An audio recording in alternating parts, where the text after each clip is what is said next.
Grandmaster Denes Boros, and this is a Grandmaster's Choice.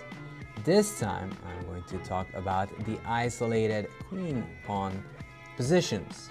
Now, when I first started playing chess, it was mostly Botvinnik games. I felt, okay, how am I ever going to get these classical Queen's Gambit structures where you have an isolated pawn? So I was wondering, and here is my first game where I played Hoffman in Hungary. So this is my game versus Michael Hoffman.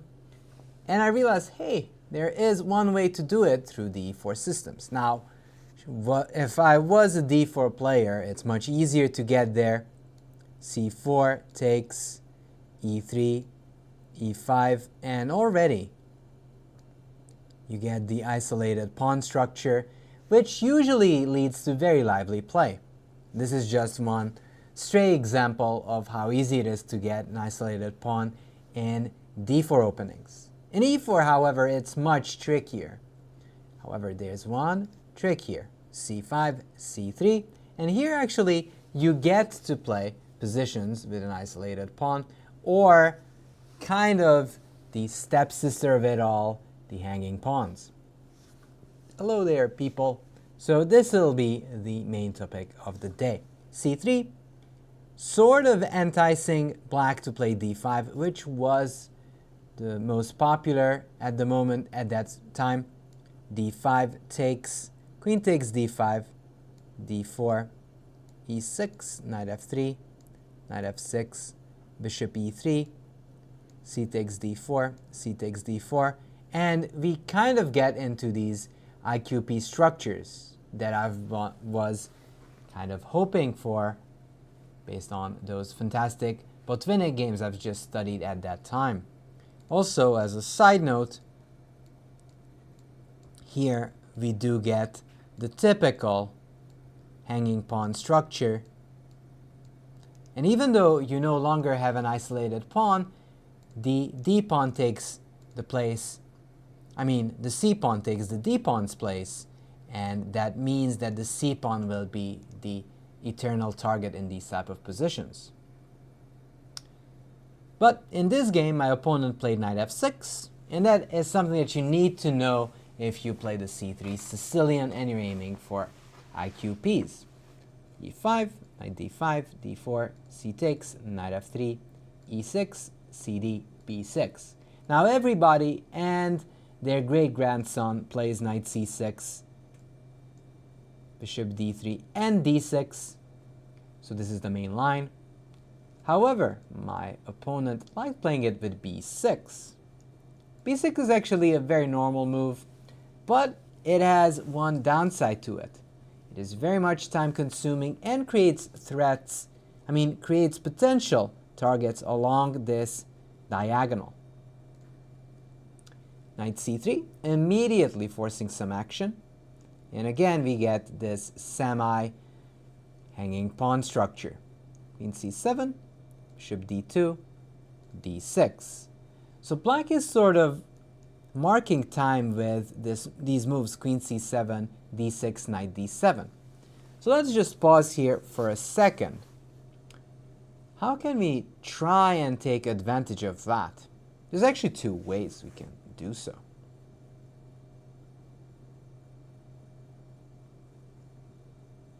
Note that my opponent's king is still in the center.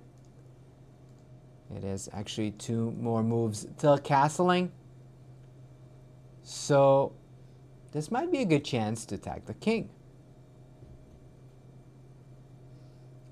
So bishop d3 is actually a logical move. Knight d7, and here comes the critical point. Dear viewers, what would you do in this specific case?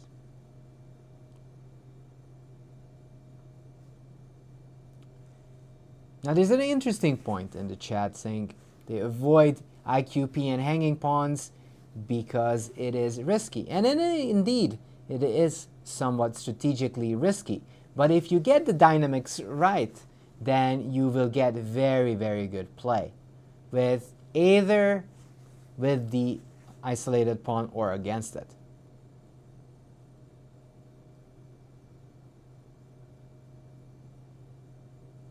So just notice that black does have some pressure on the e5 pawn and a bit on c3, so bishop f4 is a no-no at the moment. You'd lose the pawn.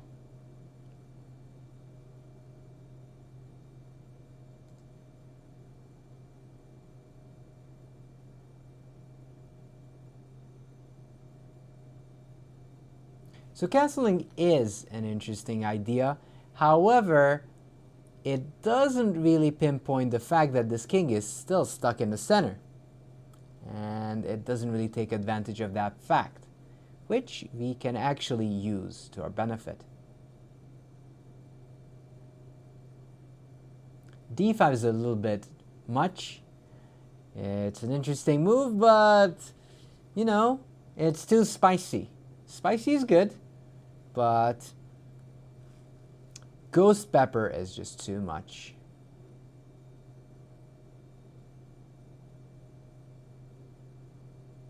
So sometimes you wonder what your opponent is about to do. And I'll tell you straight up, black wants to go bishop e7 and castles. But if you set up a good old tactical trick, that won't be possible.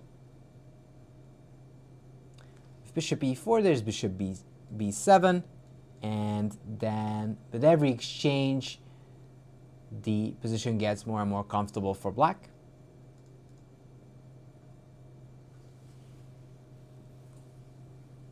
Always look out for weak squares. There's a weak square on f7, and there's a semi-loose rook on a8. Indeed, knight g5. I'm not saying it's deadly, but it does force black's hand, and naturally they'll go bishop b7 just to stop any queen f3 ideas, hitting both the rook and the pawn on f7. Now, people usually tell you, castle as quickly as possible. But sometimes it's better to set up threats that your opponent has to react to than just mundanely castle. So knight g5, my opponent obviously just played bishop b7. But here comes the big dilemma. This pawn's hanging. This pawn's hanging. Can we defend both of them? Do we even care? No, we don't care. We castle. We play like a madman. And that's actually one of the ways of playing IQP positions. You are going to play like a madman. You are going all in for piece activity. Yes, I'm giving up a pawn. However, that again further kind of points out the fact that the king will be stuck in the middle for a bit longer. D takes e5. And knowing that, the next move should be easy peasy.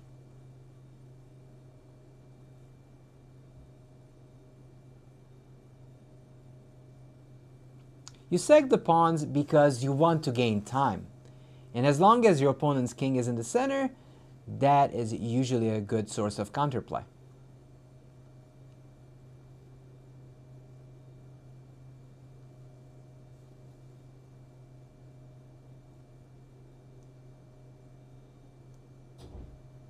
Now knight f7 is a brave move. However, I think I would just capture back and hide like Sir Brave Robin. And unfortunately, I don't think we have enough to checkmate. And if push comes to shove, black can always play queen c6. So it's not quite ripe yet for a sacrifice, sadly. But caveman-like chess is definitely welcome in this position.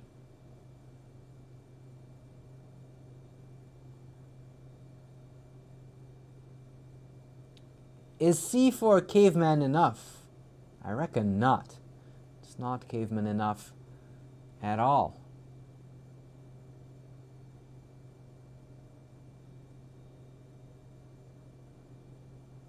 f4 makes sense. It's not the move I played, but it's definitely cavemanish enough. You might want to start rolling with that pawn. However, Caveman 101 is queen h5, saying, hey, I'm going to checkmate you over there.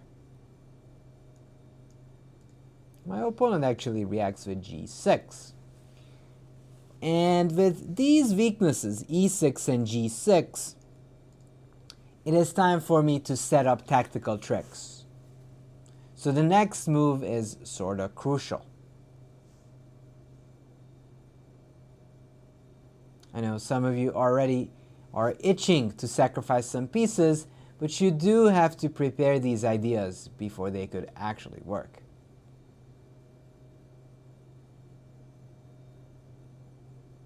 Yep, Nathan is correct. Queen h3. Just eyeing that e6 pawn, and sometimes the f7 as well. Yep, the reason I didn't go queen g4 here, because it can oftentimes run into knight f6 ideas, and you never want to lose a tempi when a tempi can prove decisive. So queen h3 is nice and pleasant because you are just getting ready for some sacrifices. Now my opponent got scared and did not really want to face any sort of sacrifices, so didn't go bishop g7, instead played bishop e7. So when you're burning all your bridges, development becomes an important issue. So the next move is simple, but very important in the great scheme of things. So never forget that when you're going for an attack, you still need some reinforcements when you'll be running short of supplies. You guys are giving away supplies with these sacrifices on e6 and f7, but we're not quite ready yet. We don't have the convoy there to help us when we're running short on supplies. Rook e1, yes. Bring in the tanks. Bring in the tanks. So if e takes d4, it is time to fire away with knight takes f7. If king takes, queen takes e6, and everything is burning. It is just going to be checkmate pretty soon after bishop h6. Mate is near impossible to stop. Now e takes d4 did not happen, but e takes d4 just shows how dangerous this attack can get if black is not careful. Black played the good move bishop d5, saying, hey, I don't want any of your business of sacrificing on f7 or e6. However, my opponent still cannot castle because of the trivial queen h7 checkmate. Just for show, this is a checkmate. You don't want to miss. Even though I've seen super grandmasters fall some mating ones, so you never know. You can always learn mating ones. Bishop d5, and here comes everybody's favorite f4. So even though I'm down a pawn, all of my pieces are ready to pounce, and f4 actually helps activate my rook on f1. Bishop takes g5, f takes g5, bishop c4. And here comes another dilemma. Are we forced to part with the bishop pair?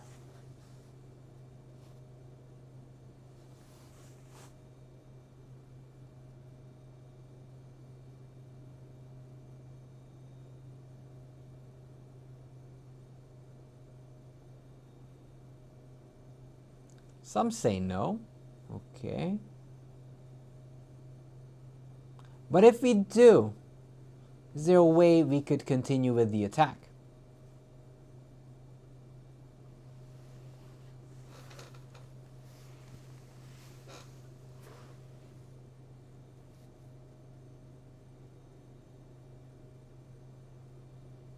Why bishop c4? I think that really has to do with the fact that my opponent wanted to solidify the position.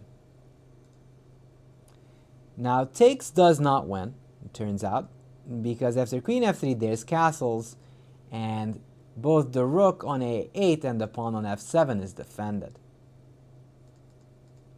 So that does not win the game. But I realized that, hey, takes, d takes e5, this is not at all bad. Now, black could consider some wild choices of castling long, but my opponent was fairly conservative and went short. And seemingly my attack died down. But this is the moment you've got to come up with an extra plan that you didn't think you have in the position. And again, this plan wouldn't have worked without me actually bringing in the rooks to the game.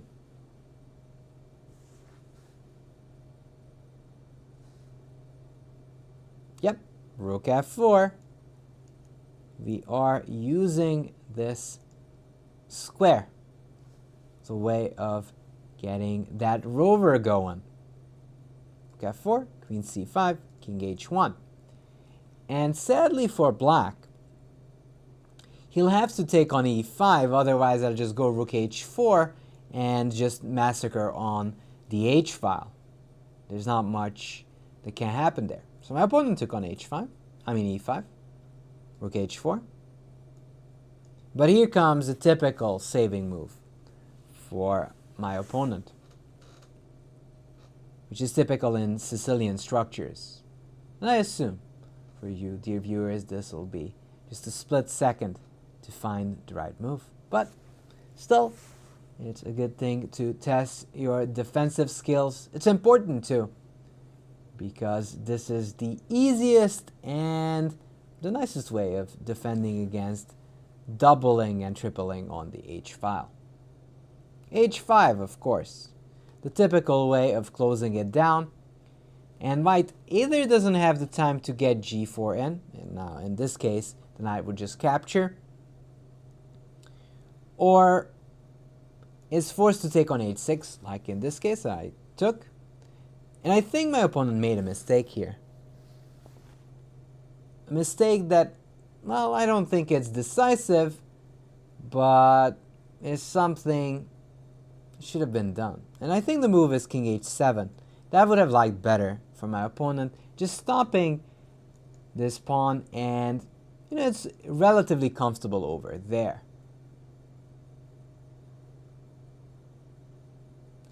But Hoffman played rook d8. Rook d4. I'm tempting my opponent to capture, although it is clear it's taboo. I would check here first. King here, c takes d4, forking, takes, bishop c3, and again, long-range pieces win the game. Black loses the knight, and white wins. Rook d4, but here comes knight c6. And this is the critical moment. White will need to find a way to get in black's position, otherwise, strategically, black is winning. And that's actually one of the things with the IQP or isolated queen's pawn structures. You've got to be resolute. There'll be like a window of time where you can break through with your attack, and if you don't do it, that was your last chance, and that's it. So you always have to be vigilant in that sense.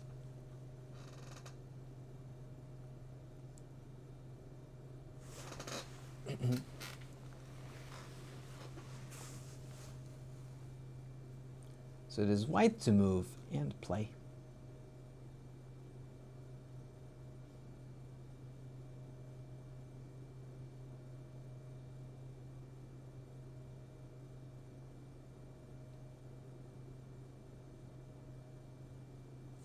Queen h4. Yep, that is the key move. Pinpointing the fact that, hey, I am coming in over here. But the first question is, what if black takes on d4 with the knight?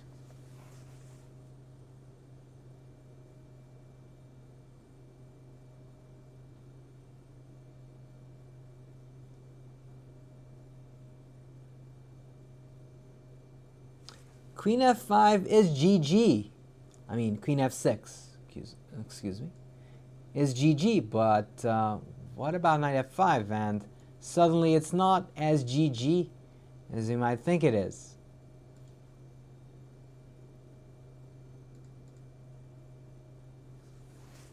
I mean, it's GG, but black wins and not white.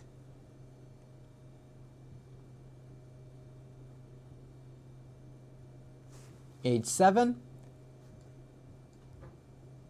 Yeah, call the ambulance for the wrong guy, exactly. King H8. If King G7, white just checks here and collects the whole house.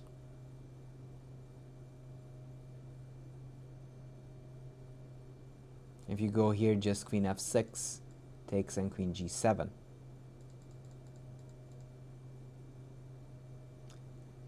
What is GG? GG is good game. Is good game.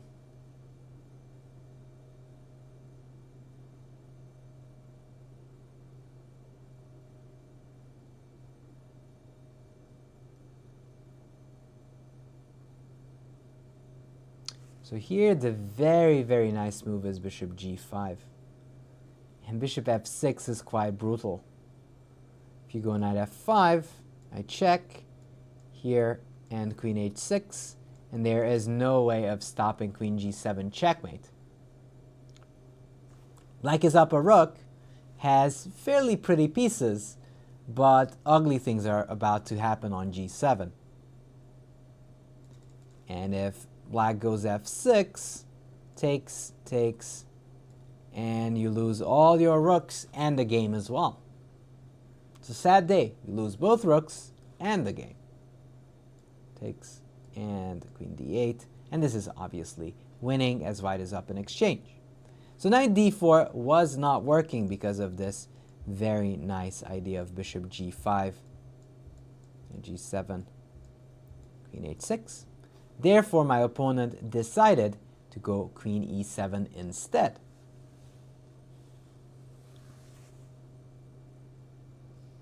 So here, you'd think that the situation is getting better for black. Not really. Not really. Although, you do have to create some weaknesses in black's position. How can we do that?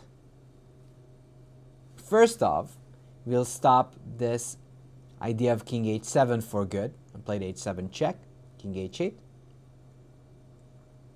And now we have to be precise. Precise to the core.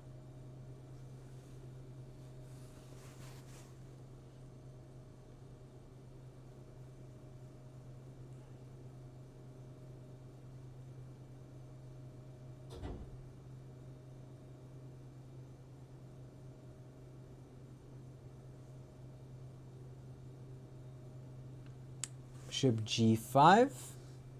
Okay, bishop g5, f6.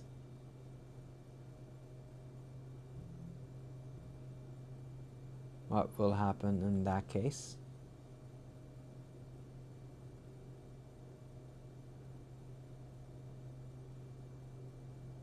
And maybe then take on d8. Actually, I did the reverse. I took on d8 first, saying that I am pretty much fine with getting two rooks in an open position. And probably the difference is the following. f6 takes, you can actually capture back with the knight, which I didn't want. And when I took here on d8, you can't really take with the knight because your queen needs protection. So queen takes d8, bishop g5, and I literally forced my opponent to capture with the queen. Also, just in passing, bishop g5 would win the game, so rook takes d8 is not an option either. Bishop g5, f6, bishop h6, rook e8. And again, it seems like the worst is over for black. However, these pawns on e6, f6, and g6 became mighty weak in the position. So one last accurate move and we'll sweep it all.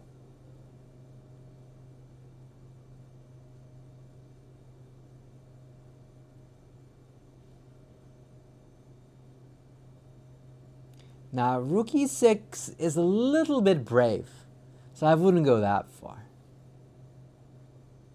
I mean, we have a good position. We don't have to go all gung-ho in this position.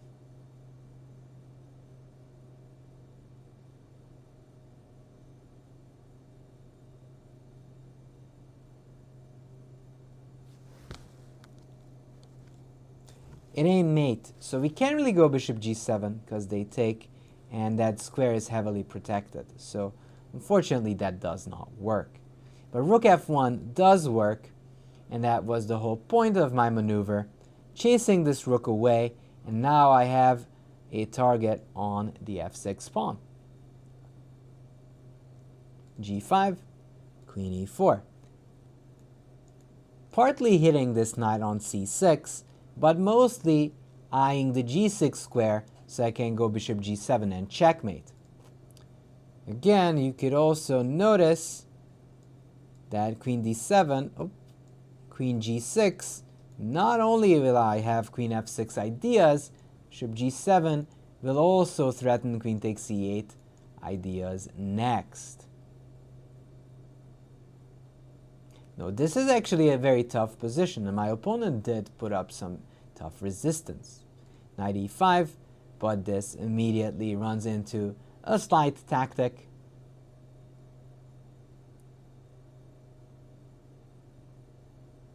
It did defend against knight g6, and it's no longer hanging. But after bishop takes g5, you're losing the pawn, and the position is sort of collapsing. Knight d7, queen g6. Point being, if you capture, I have rook f7, and the mate is quite difficult to stop. Queen e7, boom goes the rook. You can't take it because you lose your queen. Rook f8, you just drop back to f3. Again, you can't capture because it's queen g8 mate. Take. Again, losing a winning game is the easiest thing in life. So you better stay vigilant and give mate first. Rook f3, queen e8, queen takes e8. And here my opponent resigned because after rook f7, there's nowhere this knight can go. And if the knight goes to c5, it's bishop f6, checkmate.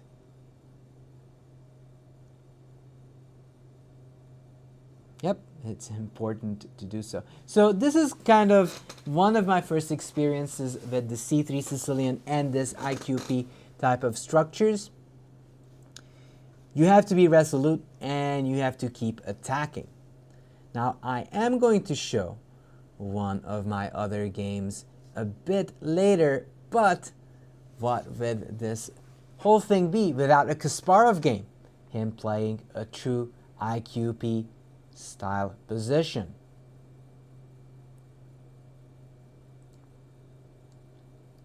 This game was played between Garry Kasparov and Lev Psakhis, a training match in 70s, 80s.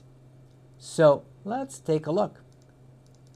Again, as you might notice, it's much easier to get these isolated pawn structures from the d4 openings. This is the Nimzo, knight e2, d5, takes, and this is a little bit different than the usual ones that you get from a normal structure. Here white actually has the bishop pair, which kind of gives a slightly better position for white. So this is actually a better position even from the start for Kasparov. However, it is still an IQP position. Takes, knight c6, bishop e3, castle.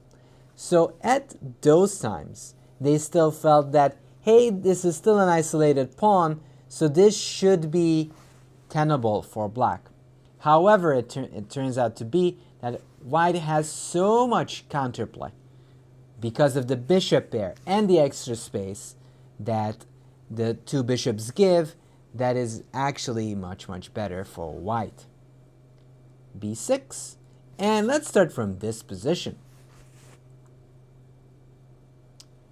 White has lots of development, as I see in chat already mentioning that. That's very much correct. White is in the lead. So if you have that much of a lead, you need to convert it in some way, shape, or form.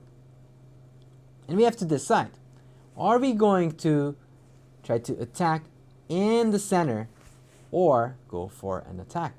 Actually, it surprises me.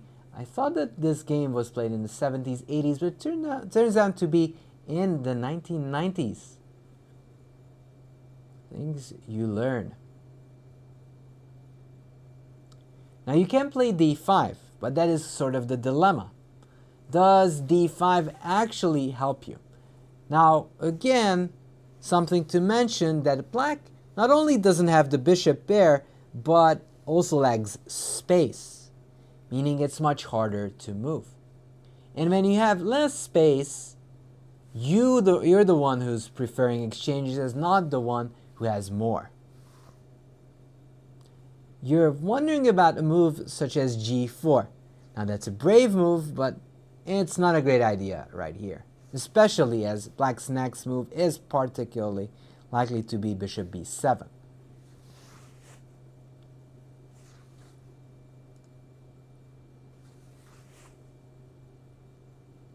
So here Kasparov decided against exchanging, because that would kind of diminish his advantage, and went for queen f3. You can't take the pawn. That rook is hanging. Bishop b7. And again, d5 no longer works because you run into knight e7 ideas and these pins and attacks.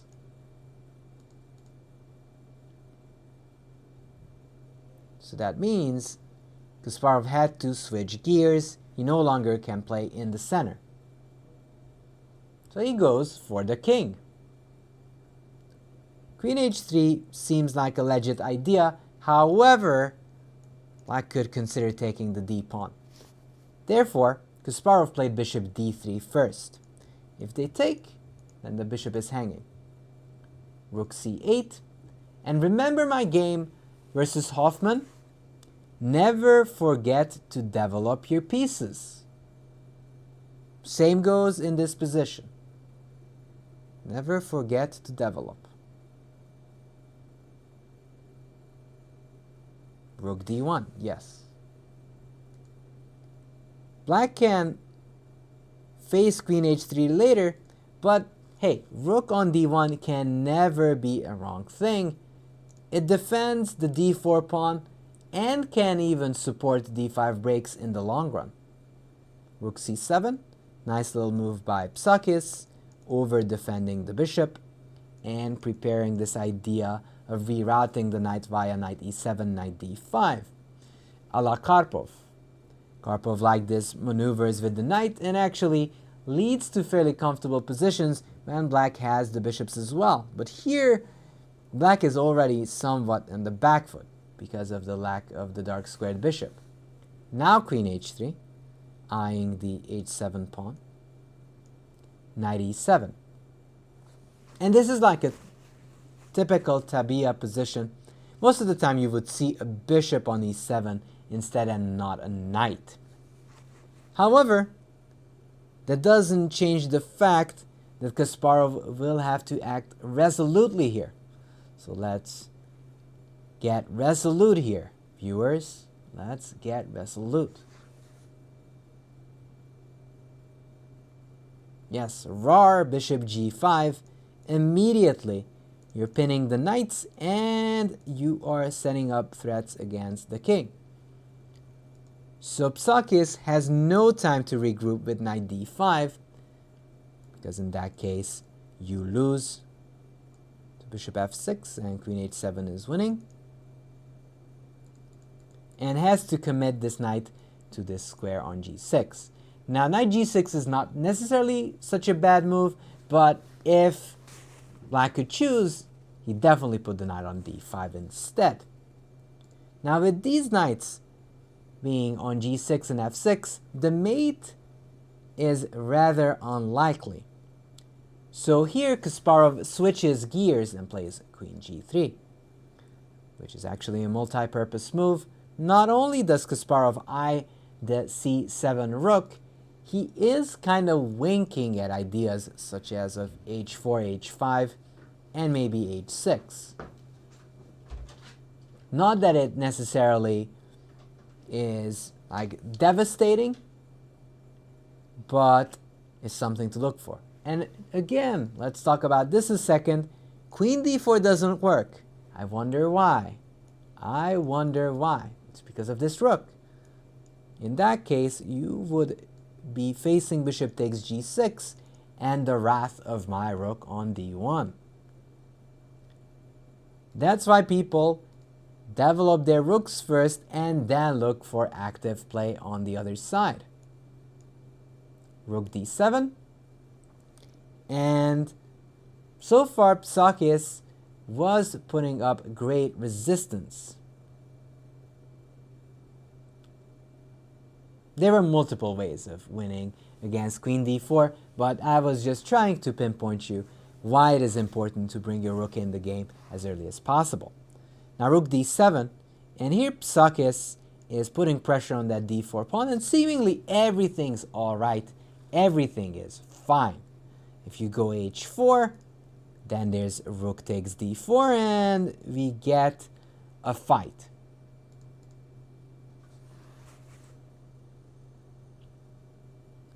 However, whenever we talk about isolated pawn structures, we have to remember a famous tactical idea, and that's pawn to d5. E takes d5, bishop f5. And you'd think, hey, that's just a pawn for free. But it's far from the truth. d5 not only closes in the queen and rook, but completely shuts this bishop out of the game, which is very important. E takes, bishop f5, rook e7, and with this bishop sort of misplaced, we get time to do our business on the king side. Now Kasparov played h4. Queen c7, and Kasparov kind of realized, hey, I get it, I could go for the attack, but even the endgame is good for me, because once I blockade this pawn, I will get the advantage. So he took rook e1, getting both of those rooks on the file. And one of the side notes that I did want to mention regarding this game is that oftentimes people underestimate the strength of the bishop pair. For one thing, this pawn on d5 is going nowhere. It's just a weakness, nothing more. Now, black sort of thinks that white just has compensation, nothing more. Maybe something like knight e4 could make some sense, trying to bail in the position. However, Psakhis is sticking to the pawn. But with these two bishops, there's always enough compensation. However, winning this position ain't that easy. So how can we improve our positions as white?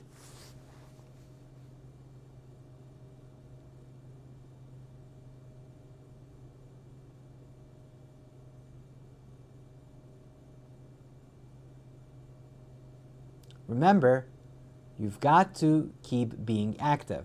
Once you lose the initiative, there goes the advantage.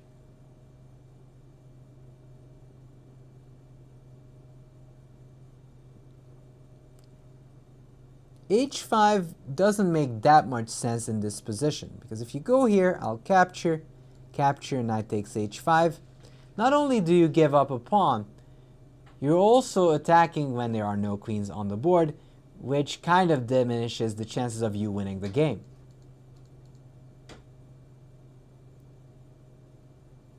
Reroute the knight. That sounds like a plan, but where?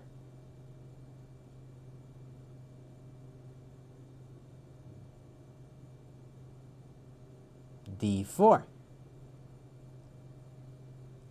So, in the words of the attacking player, forward Casimir. Go knight b5, hit the a7 pawn, kind of provoking some weaknesses, and get this knight to d4. And once you block that pawn, this bishop will be shut in forever. And who wants to be shut in forever? Rook e8, rook takes c7, knight e7, bishop h3.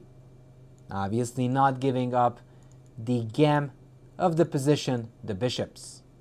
And here Psakhis plays bishop c8, which sort of translates into an endgame.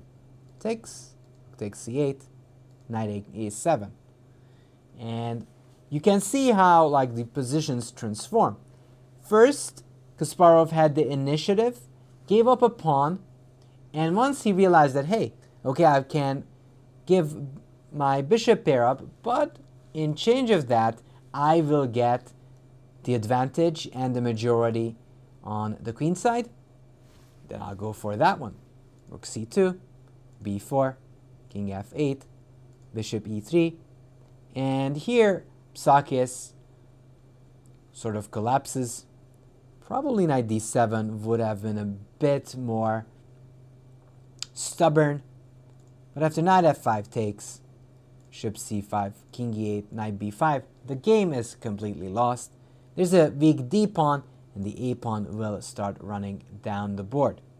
So Psakhis tries to stop it. After knight c3 takes, knight d5, f6, b5, this b pawn is unstoppable. After rook b3, b6, Kasparov won as black resigned the game. So you can see that you do have to follow some chess principles in order to build up a really hefty attack. But what is very, very important is to realize that you can't really get this initiative out without that. Like, you need to get it all built up so the attack will go through. Meanwhile, I see breaking news as the St. Louis Archbishops became the 2020 champion of the Pro Chess League. It happened! Yeah! It happened. So congratulations to the team, to Caruana, Dominguez, Wesley So, and Jeffrey Zhang. Wow. Kasparov wins, the St. Louis Archbishops win, we all win. And that is fantastic news. Great to hear that.